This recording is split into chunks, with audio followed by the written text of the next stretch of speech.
In the heart of Ebom Kingdom, a village wrapped in hills and thick forests, lived a young girl named Oma. Her eyes sparkled with a wisdom far beyond her years, and her voice carried the softness of river songs. But her life was not one of joy. Since her father's passing, her world had turned dark. Her stepmother, Clara, treated her with cruelty masked in silence and commands. Ola and Ona, Clara's daughters, echoed their mother's disdain with every look and word. They mocked her clothes, torn and faded. They mocked her food, always the last and least. Yet Oma bore it all with a calm that unsettled them. The villagers, however, adored her. Elderly women called her Ugo, the eagle, for her sharp mind and graceful ways. Children followed her to the stream to hear her sing. Traders gifted her cowries, saying her presence brought good luck. And men, even old and young, would look at her and whisper, "That girl is destined for greatness." It was this love that fanned the flames of Clara's hatred. She couldn't understand why a child she saw as a burden was loved so dearly. One market day, a dusty stranger arrived in Ebom. He wore a tattered wrapper and walked with a carved staff.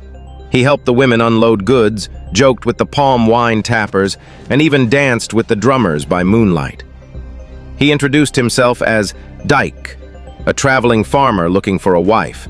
He showed no signs of wealth, yet there was something royal in the way he carried himself. Ola was the first to catch his eye, or so it seemed. Clara was excited, thinking a man was finally ready to take one of her daughters off her hands. But when Deke returned with his calabash of palm wine for betrothal, he pointed at Oma. Clara's face fell like a calabash shattered on stone. Ola and Ona screamed, "You want this thing?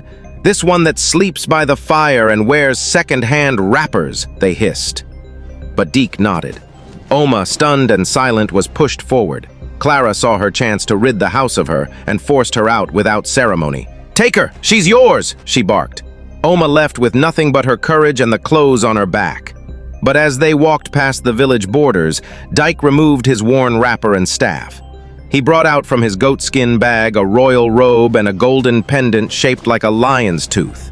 He turned to her and said, "My name is not Dyke. I am Prince Odom, heir to the Umueze kingdom. I came here not to find beauty or riches, but the heart of a true wife, and I have found her." Oma couldn't believe her ears. Her tears came, not from pain this time, but from the strange comfort of being chosen, finally, not as a servant, but as a queen in waiting. Prince Odom took her to his kingdom, where she was bathed in scented waters, dressed in silks, and taught the ways of queenship. Elders marveled at her mind.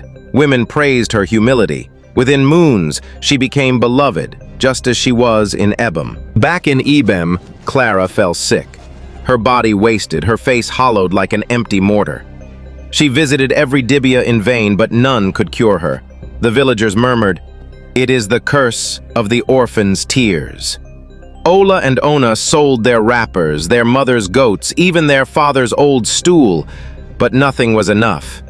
Then one day, a traveling trader mentioned that Oma, the girl they cast out, now lived in Umueze as a princess. The sisters sat in shame. How could they face her? Would she even see them? But as their mother's cries grew weaker, desperation pushed pride aside. Dressed in rags and trembling with guilt, they journeyed to Umueze.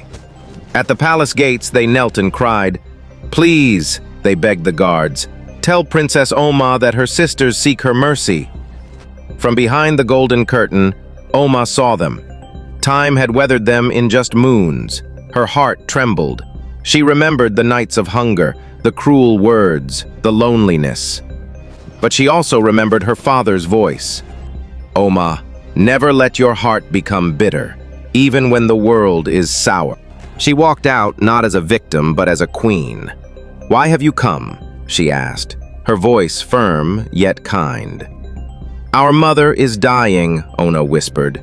"We have no one else." Oma looked at them, not with revenge, but with something more powerful, pity and peace. "You hated me for being loved, but love cannot be killed. It only grows. I will help, not for your sake, but because I am not like you." She sent royal physicians, herbs from faraway lands, and gold coins for their sustenance. The villagers of Ibem heard and wept. A festival was held in her honor. Songs were sung of the girl who rose from fire like the phoenix. Oma ruled with Prince Odin by her side, wise and radiant. But every year she returned to Ibem, not as the orphaned girl, but as the woman who rewrote her story, planting seeds of hope where pain once reigned. And so, the tale of Oma, the orphan queen of Ibem, was passed from mouth to mouth, from fire circle to market square, as a story not just of survival, but of transformation, grace, and glory. And there, in Umueze Kingdom, Oma and Odin raised children who grew hearing their mother's story, not from the mouths of others, but from her lips, firm, warm, and wise. She reminded them always, "Your past is a pot, cracked and fired. It may leak, but what you pour into it today can still nourish many tomorrow." The villagers of Ibem began to change their ways. They honored the orphan, the outcast, the poor. And whenever a girl was born, the women would whisper, "May she have Oma's spirit." For Oma's name lived on, not carved into stone, but into the hearts of those who knew what it meant to rise.